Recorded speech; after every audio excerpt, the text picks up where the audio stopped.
In this episode of Getting Geeky with Game Relief, I sit down with Thomas from Floys Games to talk all about their new game that's on Kickstarter, Until Daylight, that was funded in one day.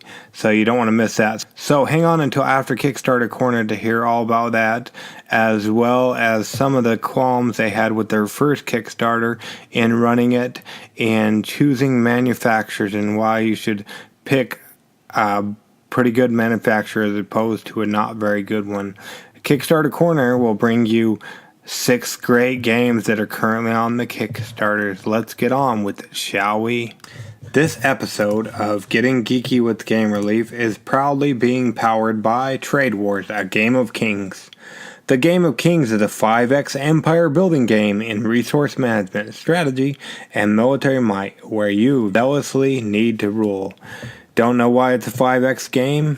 Well, you can go back and listen to the episode when we sat down with the creators from South Africa to talk all about it, or you can go check out their Kickstarter page. It's on Kickstarter through Friday the 28th of September, so a little bit more than a week. Let's go ahead and make this game a reality. Check it out and back it if you like what you see there. Next on the list that is proudly powering this episode of Getting Geeky with Game Relief is Stupid Users Beta. Beta is a unique, fast-paced, ever-changing item-looting, army-building card game. I sat down with Wizard Leaf a little bit ago and played that. We were going to try to play it today, but weren't able to get to the table. Hoping to be able to do it soon here, so we can bring you that episode, or our Family Fun Day Friday episode, in which we'll review Stupid Users Beta. I thought it was pretty fun, and it's got a lot of nostalgia, and so check out Stupid Users Beta on the Kickstarter through the 6th of October. Last but not least, another game that is proudly powering this episode of Getting Geeky with Game Relief is the first game from Schumann Family Games. It's Kill Merlin, a new board game for 2 to 4 awful wizards. You heard me right, 2 to 4 awful wizards. It's got unique mechanics and crazy cutthroat gameplay. Defeat Merlin so all may revere your glory. It funded in only 11 hours. That's correct. So they're over their goal at the time of this recording, $163, and they were going for $12,000. There's still 29 more days for you to jump on and see what Schumann Family Games has brought to you in their first game on Kickstarter. You got through Thursday the 18th of October, but those are our sponsors for this episode of Getting Geeky with Game Relief. Now let's get on with it, shall we?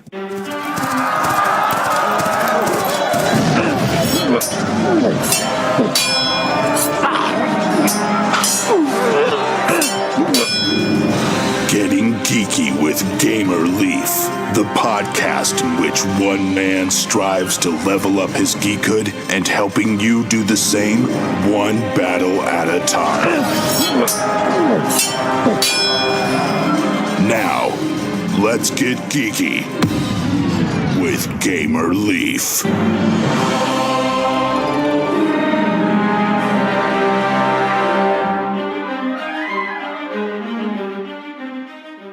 Once again, a reminder to hang on until after Kickstarter Corner, in which we're bringing you 6 great games that are currently on the Kickstarter, to hear our interview with Thomas from Floys Games to hear all about their new game on Kickstarter, Until Daylight. So hang on, people. What is this place? What is it doing here in the Leaf's computer? Oh, it's Kickstarter Corner with the Leafs. You like dragons, do you? You like Meeples? Well, have I got a treat for you. Dreeples, the Dragon Meeples, and TradeWarz Relaunch. Awesome game upgrades with an explosive board game option from Tyrell Wood. Yes, sirree, Bob, you can use these Dreeples in any game. Tantrum House talked about them in their podcast. Purple Pawn reviewed them. And they have a game to go along with it, TradeWarz. So it's the war before the Meeple War, Dreeple Wars, all for $51, or you can just get the Dreeples. So definitely check that out on the Kickstarters for another week, going through Tuesday, the 25th of September. Just over halfway to their goal, so let's make Dreeples and Dreeple Wars a reality. Another game that's currently on Kickstarter is No Escape. No Escape is a competitive maze building take that game for 2 to 8 players coming to you from Games. It's a really fun one from the sounds of it. Michael Wright said it's a never-ending hallway of disaster is waiting for you. I really like this game, and he is the unfiltered gamer.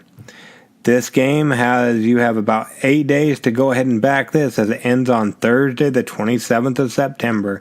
So definitely check out No Escape. Like I said, it was funded, or maybe I didn't, but it is funded, so that game will become a reality. Whether you back it or not, it's up to you if you want to get a copy.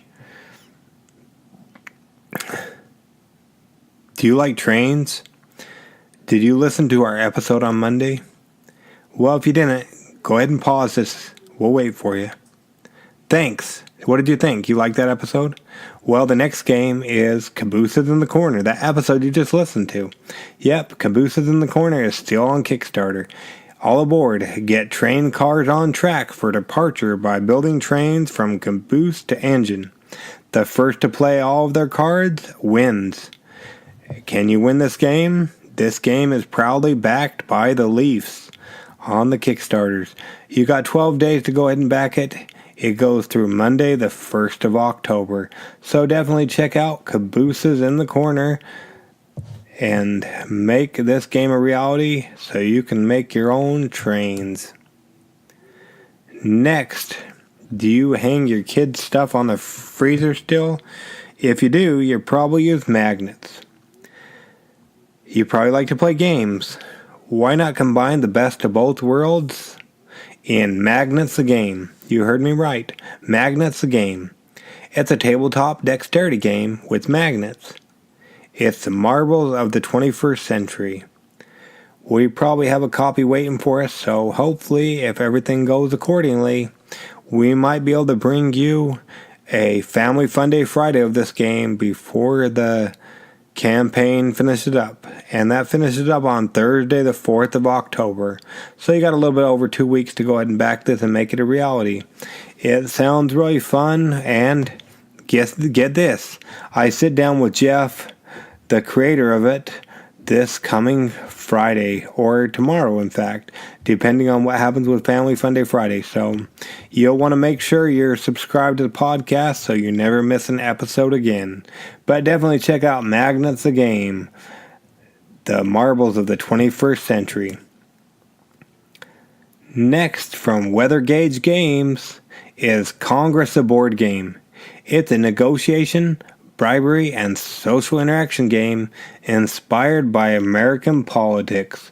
You heard me right. And they're 7.5? They're getting close to being halfway to their goal, and there's still over 2 weeks to go as they end on Thursday, the 4th of October. So I would definitely check this one out. We were actually featured in their first update. So if you want to go back and listen to that episode, you can find out a little bit more about it by clicking the link and going and finding out what the creator that I sat down with talked all about in his new game, Congress the board game, now on Kickstarter. Last but not least is Mad Dice, aka Mood Dice. Color changing dice based on surrounding temperature, aka Mood Dice. They have reached their goal, and it is awesome. They're $630 over their $5,000 goal, and there's still time for you to check out these awesome dice. You have 19 days to go, in fact, ending on Monday, the 8th of October. So definitely check out Mad Dice, or Mood Dice as we like to call them. Depending, I think they were going to send us a copy, so we'll tell you what we think of them in an upcoming episode of Getting Geeky with Game Relief. Now, thank you so much for being patient and listening to those great games on Kickstarter. If you want to know about another game, a little bit more in depth about it, well, hang on for a moment and you can listen to us as we sit down with Thomas, the creator of Until Daylight, currently on the Kickstarter as well. And we'll catch you on the flip side of this interview. Game Relief, not out because I'm going to the interview, already in progress. Now, let's get geeky with Gamer Leaf.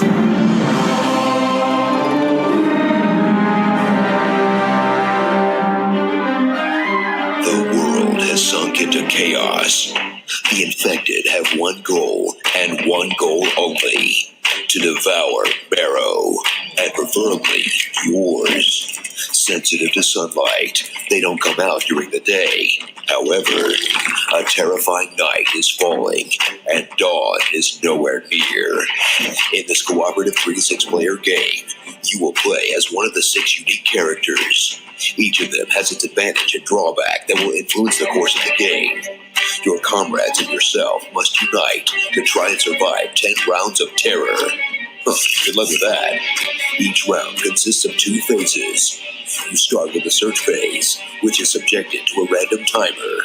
Search the rubble to find materials to craft, items to use. Nice one. Weapons and ammunition to prepare your defenses. Be efficient, because as soon as the gong rings, the search phase is over. Then the combat phase begins. Organize your group strategy and face your enemies. Finding weapons is not enough. You'll also need to use them. Duh. Where's the mouth on that thing? One after the other, attack the horde and eliminate the enemies. If you don't, their numbers will grow over the rounds, and your chances of surviving will diminish. Be tough, pragmatic, and ruthless. Any group of heroes worthy of its name needs a leader, and it can be you. Fill out your character's objectives, collect valuables, keep your hunting trophies, and save survivors, or even betray your friends. Give me that, you hipster. And double your advantage by becoming the leader. Last but not least, if even one member of your group dies before the end, you are all dead. You only have to survive until daylight. Did that sound familiar to you guys? It didn't to me neither, but that's the story of Until Daylight, a new game on Kickstarter from Floys Games that is currently there on Kickstarter. And tonight we're lucky enough to have one of the creators and masterminds behind that great game on the podcast, Thomas. Is that correct, Thomas? Is that how you fit into line with Until Daylight?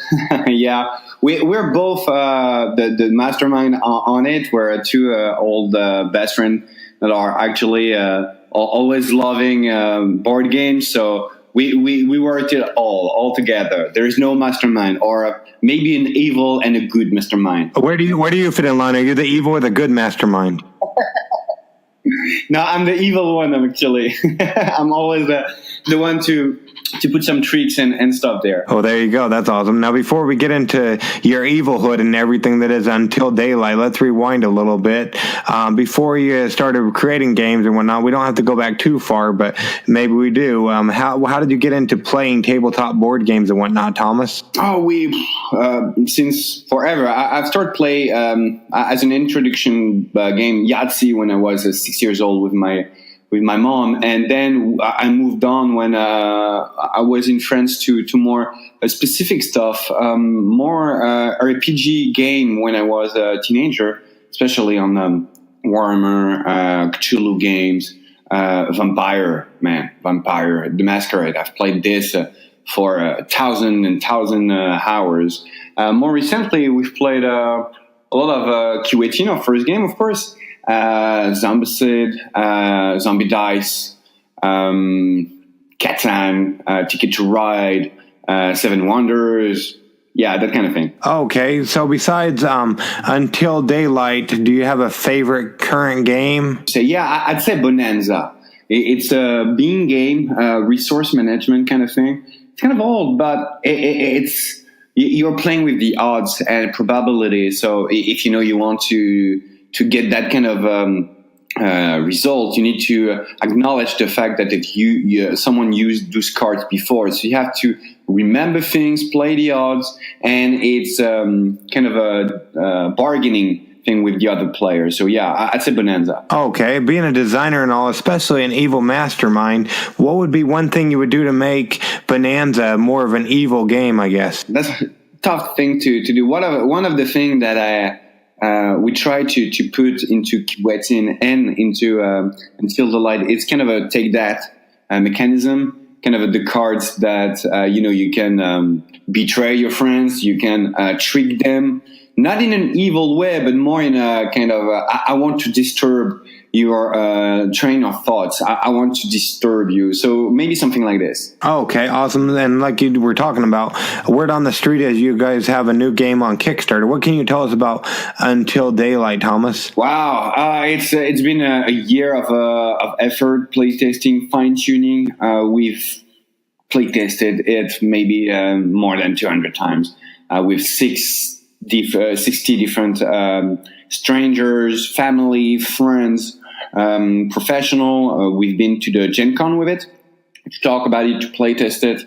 It's a fantastic game. And I'm not saying this because it's on Kickstarter right now, of course, even if I'm a bit of a salesman. It's more the thing we want as Floys Games to put out there the game that we want to play.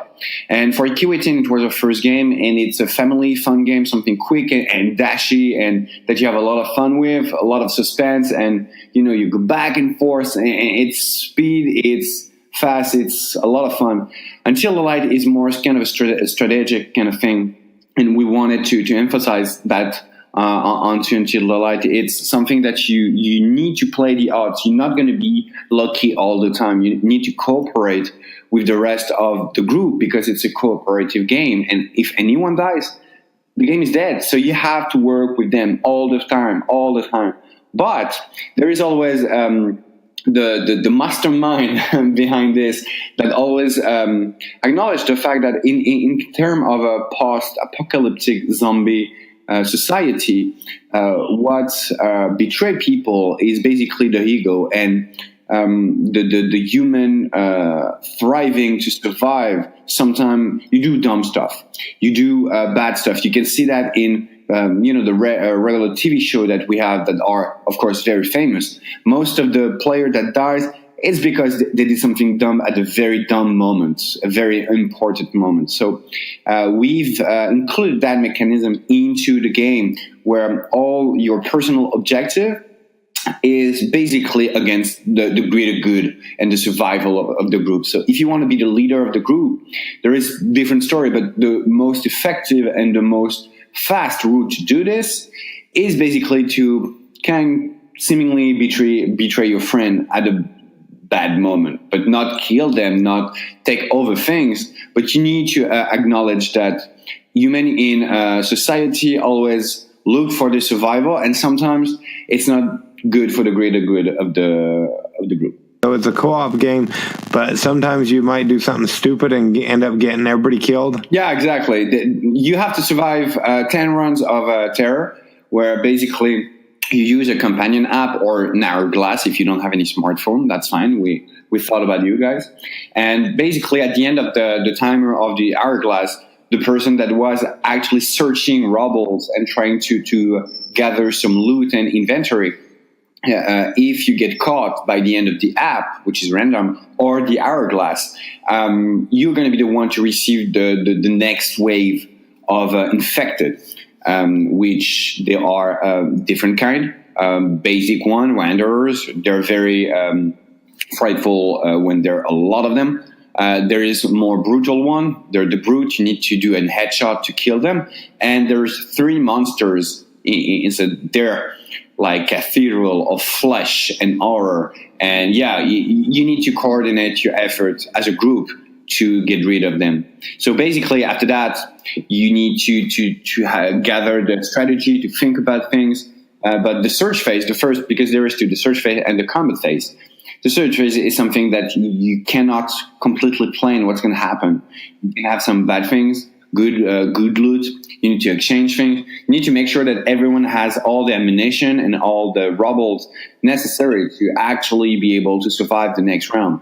And after that, that's a fight phase, the combat phase, where you need to, dispatch the infected and survive when they're going to attack. Okay, and you talked to the different phases. So what do I do during my turn on the phases? Like, how does the turn look? For the search phase, it's kind of a hot potato mechanism where you want to get as much as robot card as possible. So you only have one action at a time. So you play one after the other in a early manner, and basically you pick a card, you put it in your inventory, and then you say next. And when the other it's his turn, he pick another card, put it in his inventory, and say next, and on and on and on and on and on. And if you pick a card and you don't have the time to say next, and the end of the search run phase and the gong rings, basically you're the one to be surprised by the wave of infected, and you're caught red-handed into the rubble cards, and you're going to be the one to attract the attention of the infected.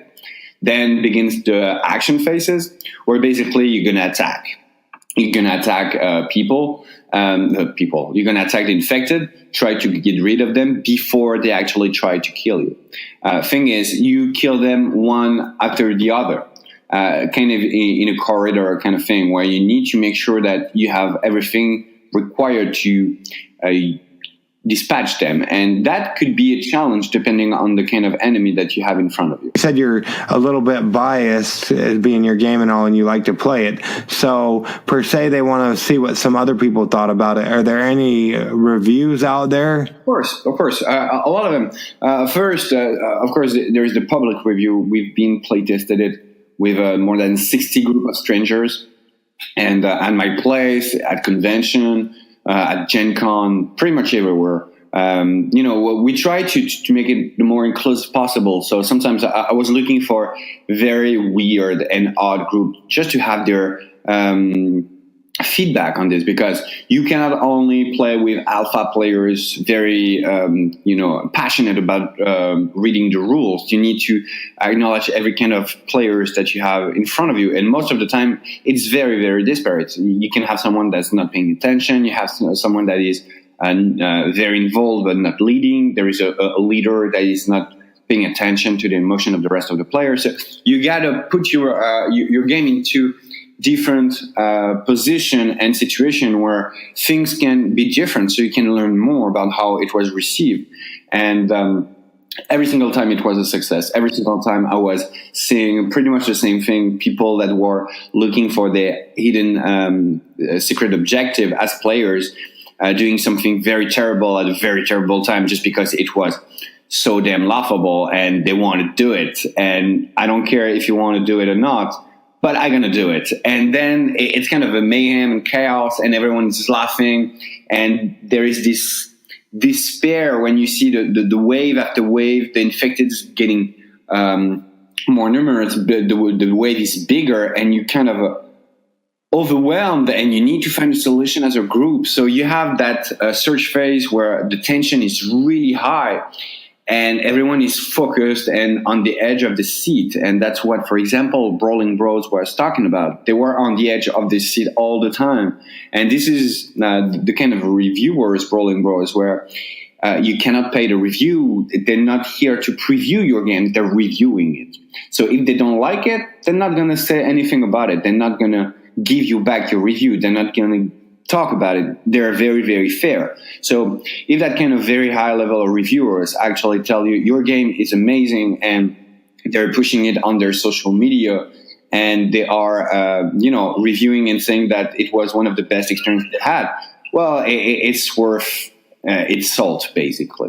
And other reviewers like Man vs. Meeple and Board Game Brawl, we worked with them to make sure that we could explain in lay terms, in a very short video, something that everyone could see, understand how the gameplay was, because our video, the trailer, was more kind of this is what you've learned basically on the beginning of the show, of your show. Like it was more kind of this is the kind of mood you're gonna have when you play Until Daylight. So yeah, the reviews are great. Everyone's loving it, and we've been funded on the Kickstarter in 24 hours. Yeah, so that's pretty good. Yeah, it's kind of good. Yeah. Yeah. So did your first game fund that fast? Yeah. Yeah, actually, yeah. Kiwitin was in 23 and something, and this one was in Actually in 22, but it's much more easier to send under 24 hours. Everyone understands that. There you go. So awesome. Now it looks like a fun game or whatnot. So per se, somebody's fallen asleep. It wouldn't be because of you or the game. It would be because of me and my podcast. We're entering the second, 7/14. We're almost on we're on the second week of September, and we've already released 151 episodes since the first of the year. So sometimes they get tired of hearing me drone on and on, so they fall asleep or they get distracted or whatnot. But now they're suddenly jolted awake so they don't hit the oncoming traffic. Thomas, why should they take a chance on Until Daylight, especially with all the other great games that are out there on the Kickstarters currently? Well, that's a great question. One of the things that we wanted to play and to have is an experience. It's not only a board game; it's a long game. It's if you know what you're doing and you're smart and you get the mechanism, you're gonna play it around an hour. But you have to be. It's a 3 to 6 players. You can play 2. I'm not gonna go into your place and knock on your door and say, "Hey, you can play my game with two characters." You can. Yes, you can. Of course, you can. But what we wanted was more a cohesive group kind of feeling, and we loved Pandemic, the Legacy game especially, and we wanted that kind of feeling where you are all involved in one main goal. Of course, you can have your own main stuff going on your personal stuff, your personal goals and objective. That's fine, but the main goal is to survive as a group all together. And that's kind of a thing that we're discussing all the time. What are you doing if tomorrow it's the zombie apocalypse? What do you do? How do you think you're going to survive? What kind of, things you're going to have to decide how to survive? And that push your reflection to the edge of, am I a good person? Am I thinking it straight? Am I the leader of my group? Am I able to sustain stranger? Am I able to that kind of thing? And what we wanted as board game designers was to give the impression, the real test of a person playing it, and how you're going to play as a team. What's the balance between your the greater good and the group survival needs and your own personal ego? Are you a cooperative person, even in a cooperative game, even if it's mandatory, or you can push it? The game has 3 layers of gameplay. The first one is very inventory management, where you need to pick as more stuff and distribute it as more effectively as possible between your colleague. And then it's combat fight strategy. What can we do to put our actual odds in our side? But the last and final layer is basically, am I a good person? Am I doing it the right way? What's the balance between my own personal need and versus the group need and survival? So yeah, it's very interesting. We saw a lot of good things happening when we were testing. It was exhilarating to see how people were reacting to it, and we're very proud of the game. It's basically my favorite game now, and not because I've created it. I've played tested with 60 different stranger group, and every single time, I'm having so much fun. It's amazing. Well, it's probably better to create a game that you have fun at as opposed to one you can't despise and can't wait to get on the shelf and get on with something else, huh? Well, that happens a lot, and especially with mid-range kind of game where you can play it once, twice, and you're like, meh, not sure about it.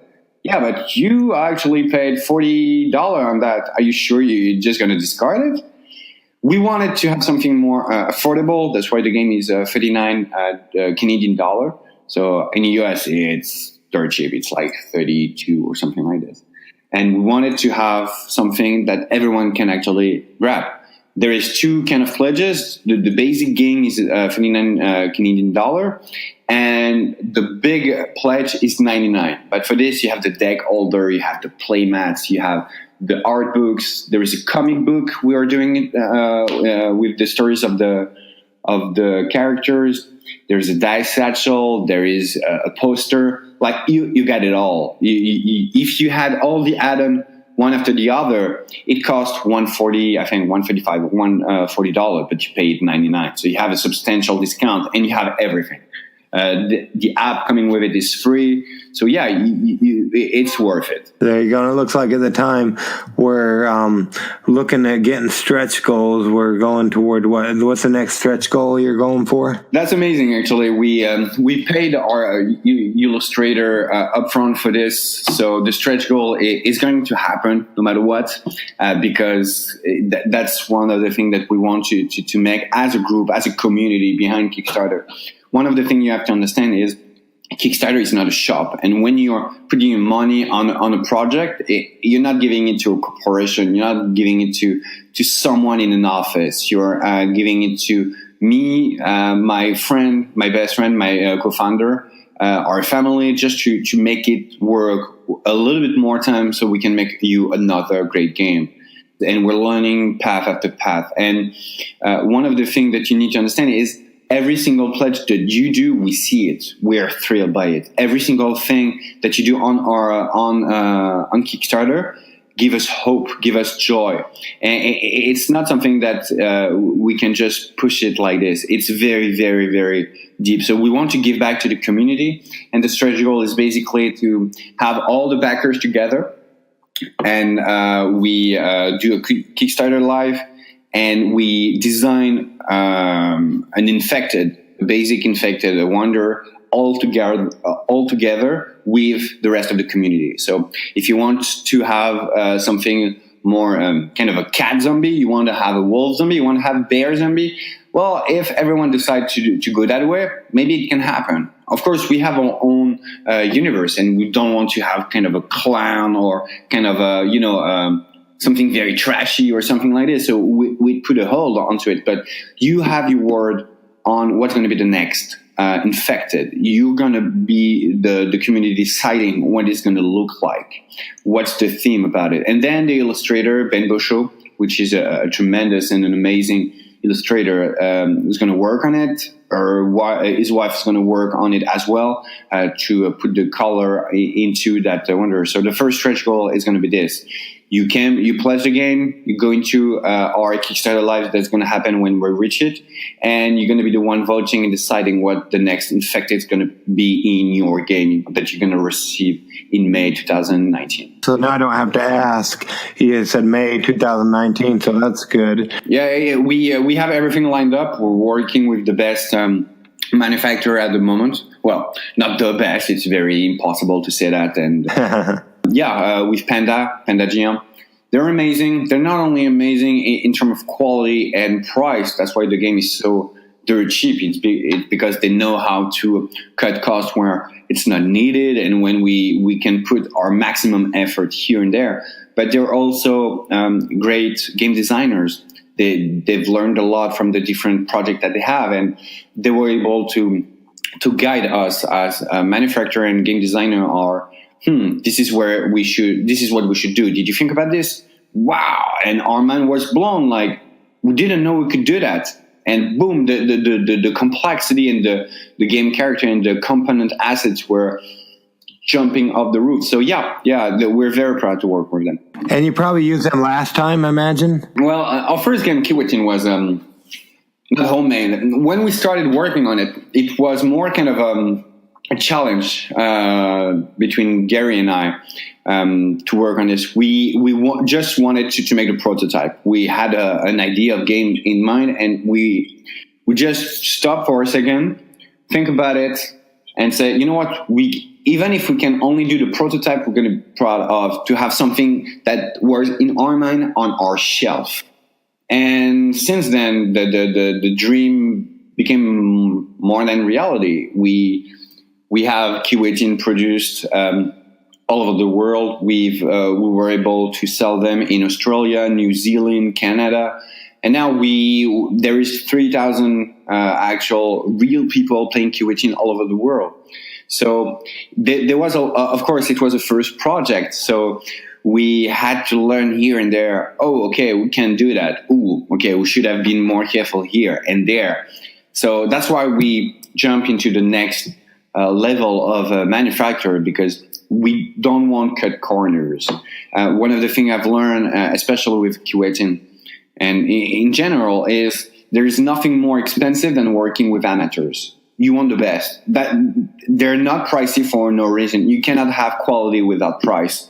That's very, very linked. So you went from working with amateur manufacturers to professional. Is that right? It was an underdog, and it was very, very knowledgeable, very motivated. We could have survived and made it without him.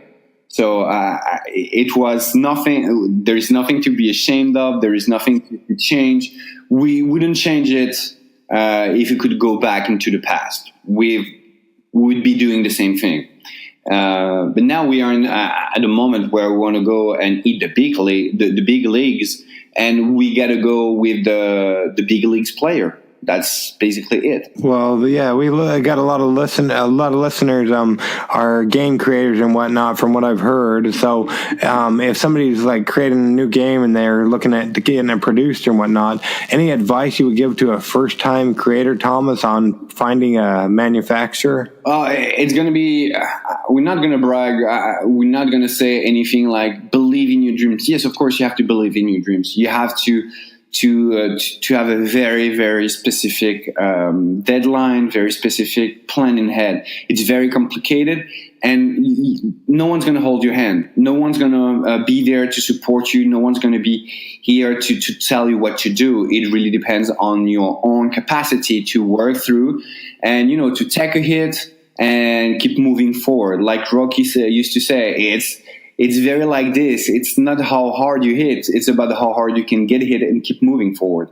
And it's really tough because no one's there to help you out. There is a lot of guide up there that I do recommend, which is, of course, Jamie Stegmaier. If you want to know how to launch your first project or even your second, it's a book, it's a blog, it's a man. This guy was able to change the game forever. And he's amazing. That's for sure. Jamie Stegmaier. Make sure to see. He's the guy that did Viticulture, 2 Cities, and more recently, of course, Sight and Sight Junior. And do read his blog. We do have a blog as well, where on Floys Games, where we explain what's kind of a deadline you're gonna have.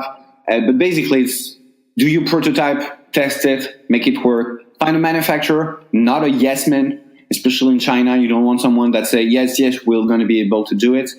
It's a generic term that the industry use.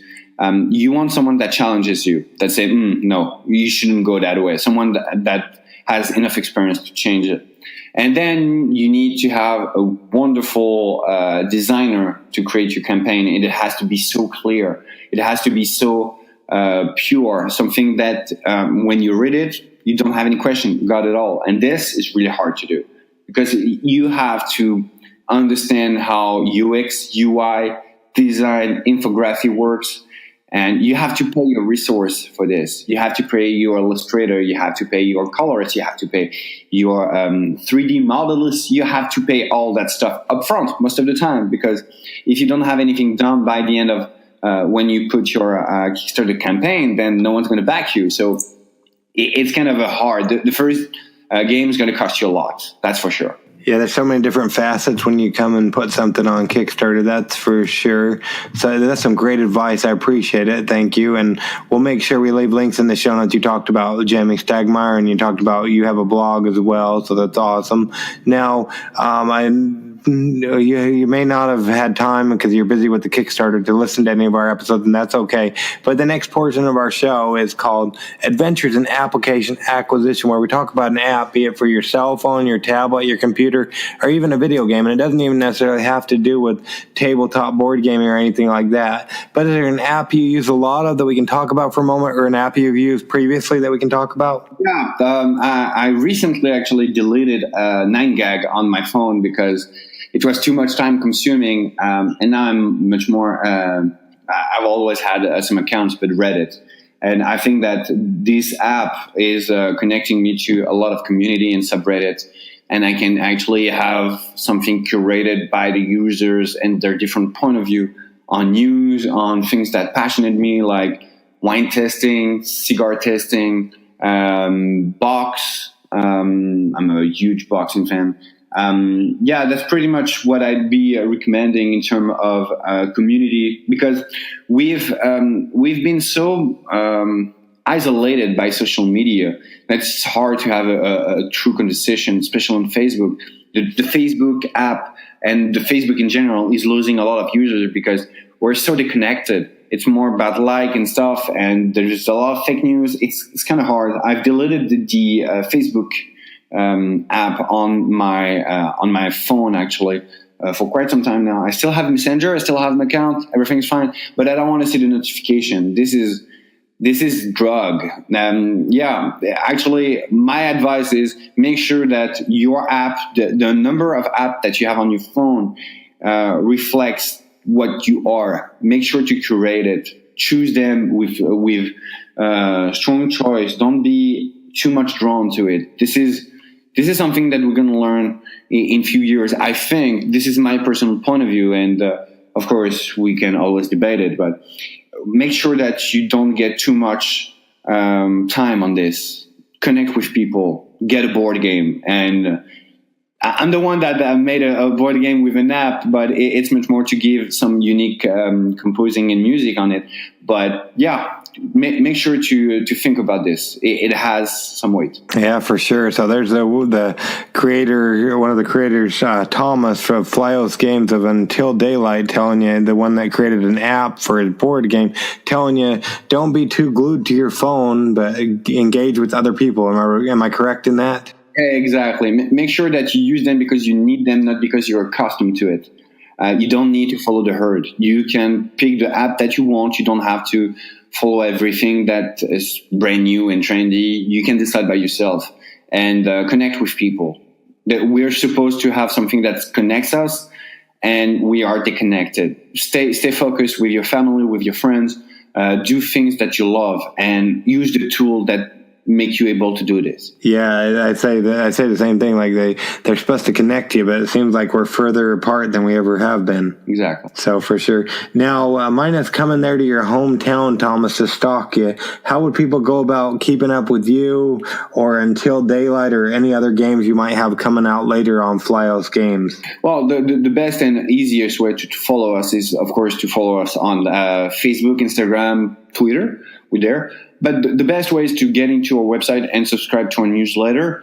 One of the things that to follow the train of thought that we had on app, to link the different connection and discussion, we only send newsletter to people at very specific key moments in a year. So even if you subscribe to our newsletter, you have to double cross it. Say, I really has to be on that newsletter, because we're from Montreal. And in Canada, you cannot actually just have a bunch of emails and boom, they're on to their newsletter. It's illegal. So you have to make very careful of who you are putting on the newsletter. So it has to be very voluntary. And with the same logic as the app, we don't encumber your thought and presence. We are only going to tag you and say, hey, we have a new project going on. It's going to be live in a month. Hey, we have a new project going on Kickstarter. It's going to be in 3 days. And hey, we're live. And then you're going to have another email, for example, saying we were able to succeed our new project on Kickstarter. If you missed it, you can still back it here on BackerKit. And that's it. You're only going to receive like 4 or 5 email top per year. We don't want to encumber your email. We don't want to be too much there. Go outside. Play, have some fun. There you go. Awesome. And yeah, so that's cool. So we'll make sure we leave all the links in the show notes. But we don't want to keep you all day, but we really appreciate you coming on to talk all about Until Daylight with us today, Thomas. Thank you so much for the invitation, Blake. And you see, it's that easy. You saw the Kickstarter campaign going live. You were interested to have our interview, and you prompt us on Facebook. It's that easy. Connect with people. We are just random dudes making a board game. So contact us if you have any question on how to do this, and you have struggle and you have doubt. Feel free to reach us. We're here. real. Awesome. They appreciate that. And I'll make sure, like I said, I'll leave all the links in the show notes. But thanks again for joining us on Getting Geeky with Game Relief. We really appreciate it, Thomas. Well, it's a real pleasure. Thanks, Blake. No problem. Well, the time has come, our least favorite time. But before we get on with that, let's just give you a little bit of an update of some of the stuff that will be coming to you later on this week. We go ahead and we sit down with the creators of Magnets the Game. That should be coming to you either tomorrow or Friday. Hopefully Friday we'll get Stupid User Beta to our Family Fun Day Friday. If not, you'll get to hear all about Magnets the Game. Either way, it'll be a fun time. Monday, we'll be bringing you Draconis Invasion Wrath. Dark fantasy deck building game. I sat down with the creator of that and it was an awesome game. That's least favorite time of your day and of my day has come. It's time for us to get geeky, stay geeky, and bring others into Geekfold while we're getting on with our lives and you're getting on with yours. So go ahead and get geeky, stay geeky, and bring others into Geekfold, and we'll catch you all on the, you guessed it, flip side. Game Relief out.